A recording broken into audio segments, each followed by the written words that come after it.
11월 2일이죠. 신앙 고백하심으로 새벽기도 시작하겠습니다. 나는 전능하신 아버지 하나님, 천지의 창조주를 믿습니다. 나는 그의 유일하신 아들, 우리 주 예수 그리스도를 믿습니다. 그런 성령으로 잉태되어 동정녀 마리아에게서 나시고 본디오 빌라도에게 고난을 받아 십자가에 못 박혀 죽으시고 장사된 지 사흘 만에 죽은 자 가운데서 다시 살아나셨으며 하늘에 오르시어 전능하신 아버지 하나님 우편에 앉아 계시다가 거기로부터 살아있는 자와 죽은 자를 심판하러 오십니다. 나는 성령을 믿으며 거룩한 공교회와 성도의 교제와 죄를 용서받은 것과 몸의 부활과 영생을 믿습니다. 아멘. 로마서 16장 19절 말씀입니다. 아마 이번 주는 그 로마서 16장이 마지막 장이죠. 로마서 16장 중점으로 함께 생각하게 됩니다. 오늘은 19절에 보니까 너희의 순종함이 모든 사람에게 들리는지라 그러므로 내가 너희로 말미암아 기뻐하노니 너희가 선한 데 지혜롭고 악한 데 미련하기를 원하노라. 아멘. 지금 이제 16장은 사도 바울의 마지막 인사하는 내용으로 마무리가 되어 있습니다. 그런데 오늘 19절에서는 너희의 순종함이 모든 사람에게 들린지라. 이 사람 저 사람 모든 사람들에게 로마교회 성도들이 하나님 말씀에 순종한다, 하나님의 말씀을 따라서 믿음으로 산다, 이 소문이 났는 거예요. 이런 소문이 사도 바울에게 들려졌을 때에 얼마나 마음이 기쁘고 행복하겠어요. 목회자의 제일 행복이 뭔지 아세요?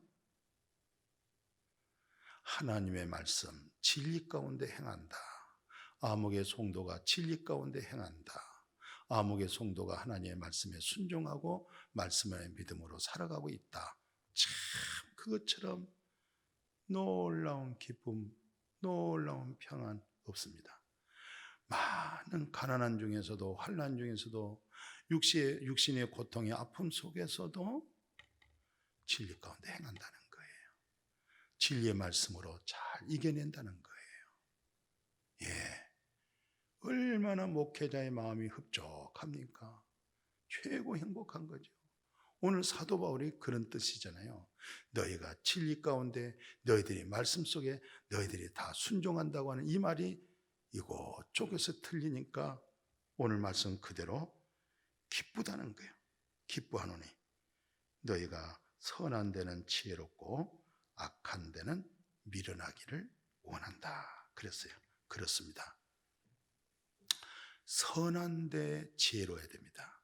오늘 많은 사람들은 악한 일에 대해서, 세상 것에 대해서는 굉장히 지혜로운데 정말 하나님이 기뻐하시는 지혜, 정말 하나님이 원하시는 지혜, 정말 하나님께로부터 복을 받았다고 하는 그 지혜, 바로 그 지혜로 지혜가 있어야 되는데 오늘 믿음의 사람들이 그런 지혜가 없다라고 말할 때는 상당히 염려가 되겠죠. 그래서 로마서 16장 18절 볼까요? 이 같은 자들이 우리 주 그리스도를 섬기지 아니하고 다만 자기들의 배만 섬기나니 교활한 말과 아첨하는 말로 순진한 자들의 마음을 미혹했다. 이걸 가리켜서 악한 자라고 그래요. 이것을. 그런데 이 악한 자들로 하여금 우리가 분별해서 이들로 하여금 벗어나려면 뭐가 필요하겠어요? 선한 지혜의 분별력이 있어야 됩니다. 하나님의 속성된 그 성품이 굉장히 중요하겠죠? 성령으로 하여금 맺어진 지혜 있잖아요. 성령으로 맺어진 성품이 있잖아요. 성령으로 이루어진 마음이 있죠.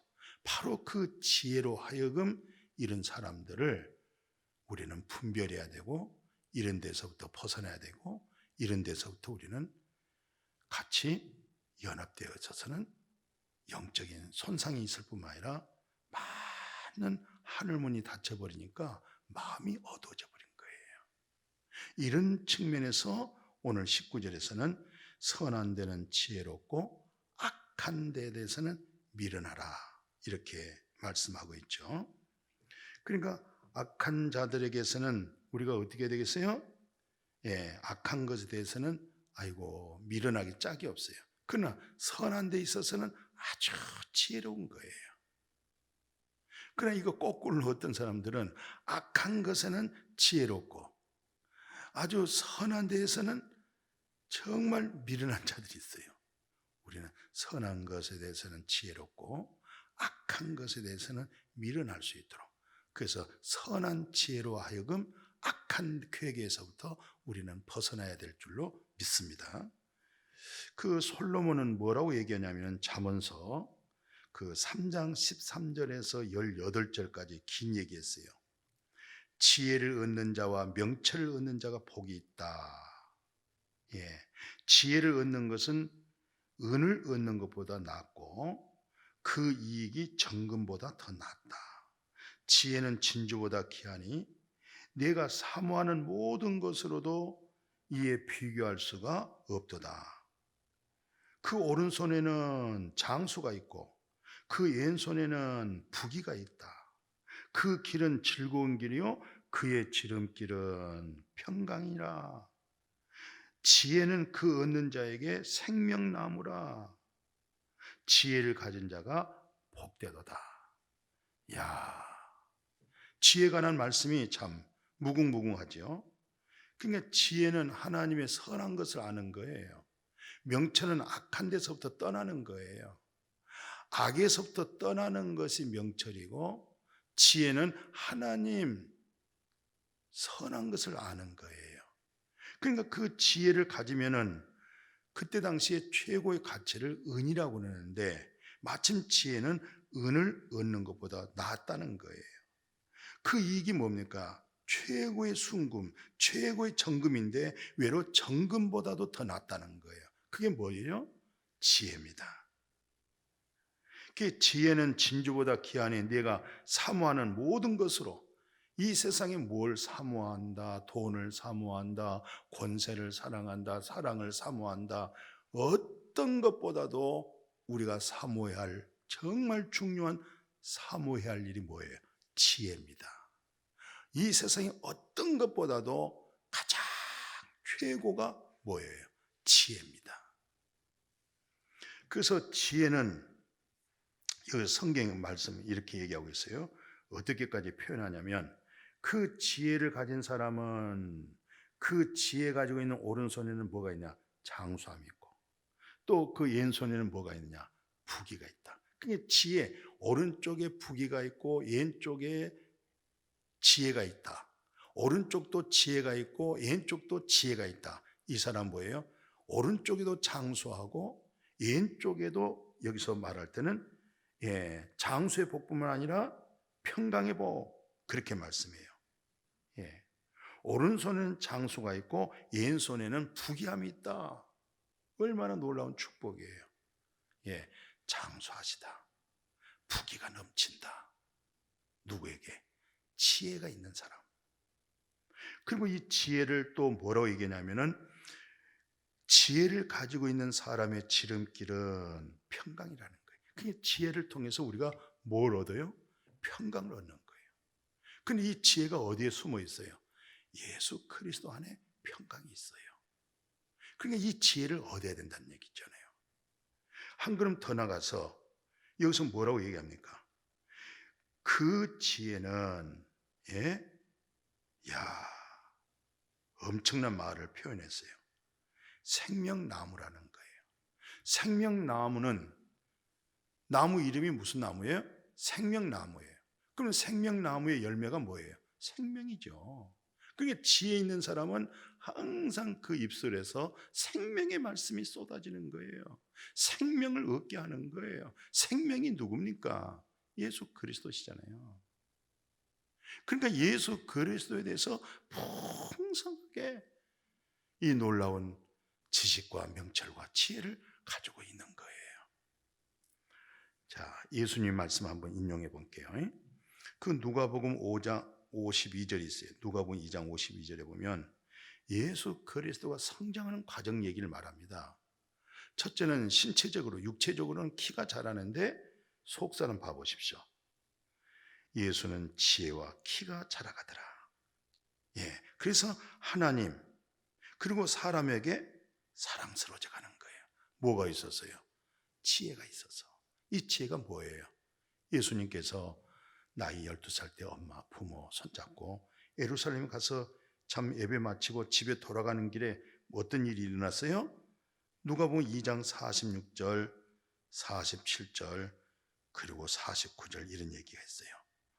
아니 3일길 집에 갔다가 이제 예수가 옆에 있는 줄 알고 왔다 보니까 예수가 없어요. 그 길로 바로 예루살렘을 쫓아갑니다. 먼 거리 쫓아갑니다. 왜요? 예수를 잃어버렸잖아요. 예수가 있는 줄도 모르고 집에까지 와서 봤더니 없었어요. 예루살렘을 거쳐서 회당에 갔더니 아주 나이가 많으시고 경륜이 있고 말씀에 박식한 지혜로운 선생님들 앞에서 하나님 말씀을 주거니 받거니 하는데 이야, 그 지혜로움이 말할 수가 없어요. 부모도 깜짝 놀랐어요. 그리고 부모가 하는 얘기가 뭔지 아세요?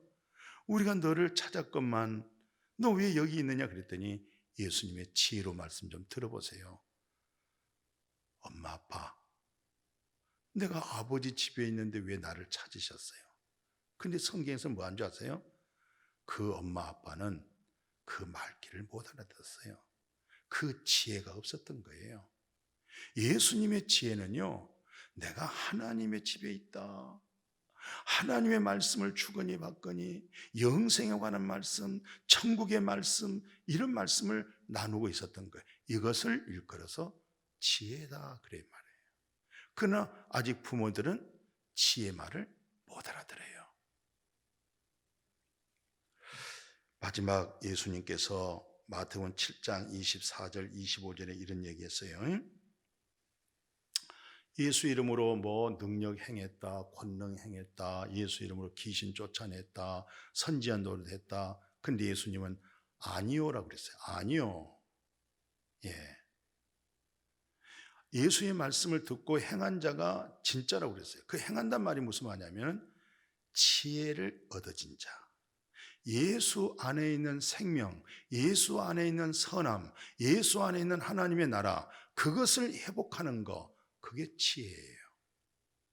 결국 말씀을 지키고 행했다, 우리가 율법적으로 문자적으로 듣고 행했다, 그런 뜻이 아니고 말씀 근본적으로 의미한 뜻이 뭐냐, 그게 지혜의 말씀이에요. 하나님의 나라에 관한 말씀이에요. 그래서 예수님께서 요한복음 6장 63절에 내가 너에게 이른 말은 영이요 생명이라 그렇게 말씀했어요. 그럼 영의 말씀, 생명의 말씀이 뭐예요? 바로 지혜로 말씀입니다. 그게 바로 지혜의 말씀입니다. 오늘 그런 말씀으로 여러분과 제가 풍성해지기를 주님의 이름으로 축복합니다. 이 은혜가 우리가 깊어져야 돼요. 이 지혜가 높아져야 돼요. 이 지혜가 아주 지경이 넓어져야 돼요. 그래서 모든 사람과 대화 속에 우리 입에서 나오는 말이 무슨 말씀? 악독한 말씀, 분쟁하는 말씀, 이런 말을 하는 거 아니에요. 그것은 어리석은 자예요. 우리는 지혜로운 말씀. 지혜로운 말씀이 뭐예요? 덕을 세우는 거예요. 영혼을 살리는 거예요. 하나님의 나라가 그 마음에 확장되게 해주는 거예요. 예수 그리스도 안에 있는 평안 안에 거하게 만들어주는 거예요. 그게 지혜예요. 그 사람이 말씀을 듣고 행한 사람이에요.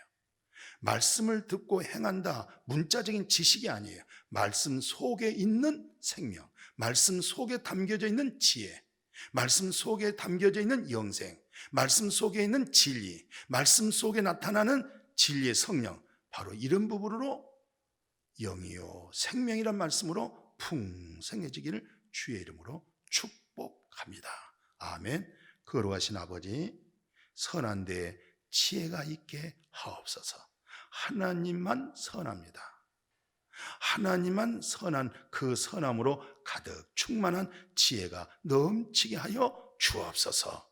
예수님의 이름으로 기도드렸습니다. 아멘.